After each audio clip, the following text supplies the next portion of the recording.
ওই মেলায় লেখককে অসম্মান করা হয়।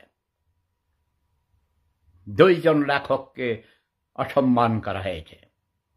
একজন খন্দকার মোশতাক সাহেব, অনেক মেধাবী লেখক, ৬০ বছর বয়সের তরুণ।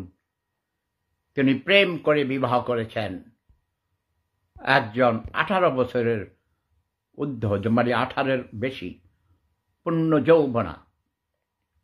আইন অনুযায়ী, সারিয়া অনুযায়ী, ইসলামিক ল অনুযায়ী, সারা পৃথিবীর আইন অনুযায়ী তিনি দুইজনকে ভালোবেসে বিবাহ করেছেন। ভদ্রলোকদেরকে অসম্মান করে।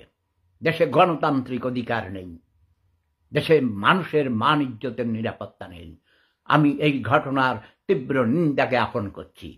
খন্দকার মোশতাক এবং তার স্ত্রী তিশাকে ভুয়া বলে সেই বই মেলা থেকে বেরিয়ে যেতে বাধ্য করেছে।